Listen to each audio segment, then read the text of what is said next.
Our next presenter tonight is Rachel Luther.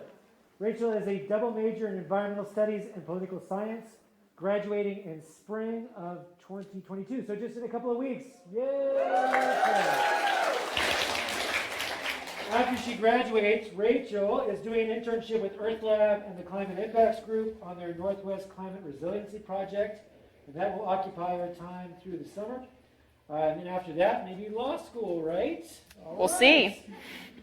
The title of our project today is Combining Ecological Forestry and Indigenous Knowledges to Adapt Forestry Techniques to a Changing Pacific Northwest Climate. Her host organization was Northwest Natural Resource Group. Her site supervisor there was Rowan Braybrook, and her faculty advisor from here on campus was Professor Ernesto Alvarado from the School of Environmental and Forest Sciences. With that, turn it over to you, Rachel.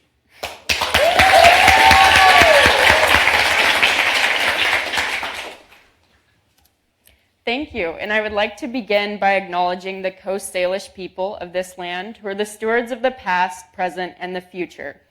I ask for those of you here today to reflect on your own reciprocal relationship with the land during this presentation. This is a quote by a member of the Yakima Nation who is a forester and a food gatherer, and I interviewed her for my project. She says that when tribes share traditional knowledge, everyone in the tribe holds a little bit of it, so it can be difficult to share it with people outside of the tribe. The most important thing to making sure that traditional knowledge is not lost is figuring out how to merge it with Western science. And I wanted to start with this quote to show how tribes are using Western science to bolster their own traditional knowledge and lifeways. This winter, I interned with the Northwest Natural Resource Group, which promotes ecological forestry management.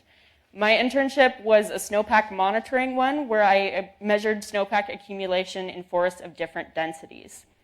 Ecological forestry focuses on whole ecosystem management with the goal of creating climate-resilient landscapes. Through my internship, we found that thin forests accumulate more snow during the winter, require less water in the summer, and have less fuel for wildfires.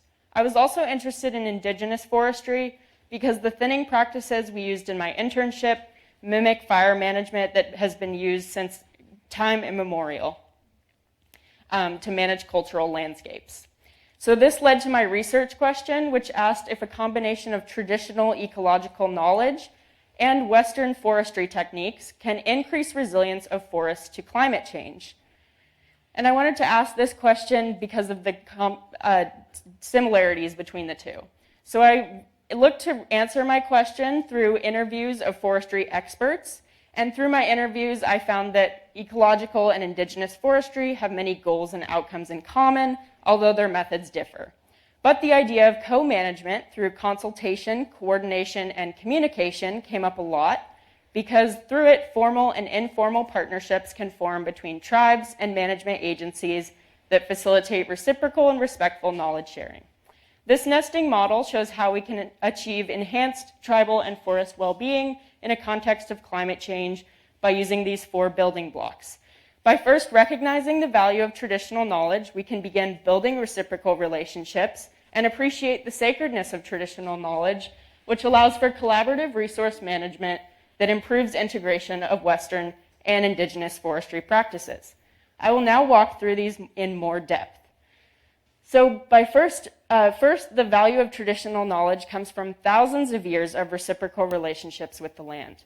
This context is key to understanding climate change and how it's affecting ecosystems and the people who rely on them.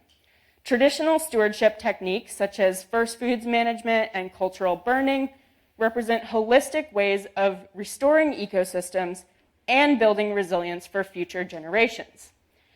Second, relationships are built on mutual responsibility and shared values. Forestry represents a key starting point, but relationships should really go beyond work. Formal relationships that are mandated by the government-to-government relationship with tribes are important, but so are informal and non-working friendships. Relationships that are built on trust are key to creating a safe space for elders to feel comfortable sharing traditional knowledge with resource managers outside of the tribe. Third, because cultural knowledge is because traditional knowledge is cultural knowledge, it's transmitted intergenerationally out of trust, tradition, and respect. As such, care must be taken not to abuse or exploit this knowledge once it's shared with people outside of the tribe.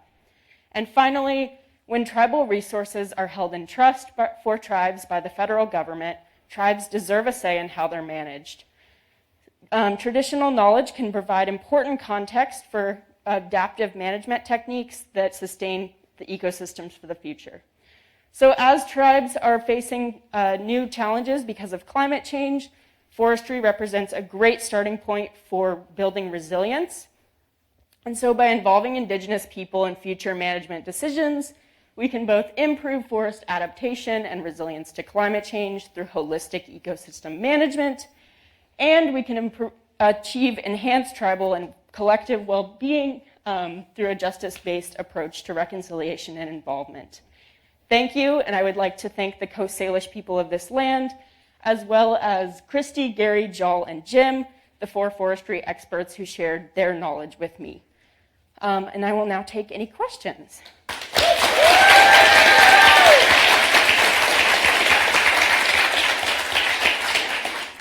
All right, questions? Yes. What are your thoughts on integrating traditional knowledge in government policy? Yeah, that's a great question. So the question was, how can we integrate traditional knowledge with policy? We actually have seen a couple of great examples. So recently, the Biden administration issued an executive order that mandated all federal agencies to start including traditional knowledge in ways that they can. Also, the appointment of Secretary of the Interior, Deb Haaland, represents a great opportunity for Indigenous people to be more involved in government. But also the Tribal Forest Protection Act was passed way back in 2004, and that is another way to integrate traditional knowledge into policy, but it's been traditionally underfunded. So just having more funding for that act would be another great way to do that. Good question. Another question? Over here. Yes. You had a quote from one of your interviews in the beginning, and it seems like you spoke to some others. I was just wondering who you spoke to during the process of your Capstone and how you were connected with them. Yeah, so the question was who I interviewed. And so I kind of found my interviews, well, one of them was with someone who I worked with at the Northwest Natural Resource Group. He was the head forester for them. One of them was Christy Fyender, who is a member of the Yakima Nation, and I actually met her through a class I took a different quarter. And then I also got to interview 2 other foresters, one who used to work for the Quinault Indian Nation, and then another forester who works for the Intertribal Timber Council. Any questions from the group? Yes? I was wondering, you mentioned a bit about your primary methods, interviews, and the data you collected from the snow research. So I was wondering, what were your other primary methods, and how did those methods contribute to your findings? Yeah. So the question was my methods for research. So I did the interviews with forestry experts. I also did an extensive literature review. And then the data that I collected during my snowpack monitoring internship kind of confirmed the things that I was reading in my literature review. I see another question down here. Yes. Yeah. What kind of forests were you dealing with for the snowpack, like public lands or private lands? Yeah, so the question is, what kind of forest was I dealing with? The forest that I was working on is an experimental forest that's part of the Nisqually Land Trust. And so it's actually owned by like a community organization. But the Northwest Natural Resource Group works with lots of different kinds of forests, so like tribal forests, privately owned forests, land trusts, things like that.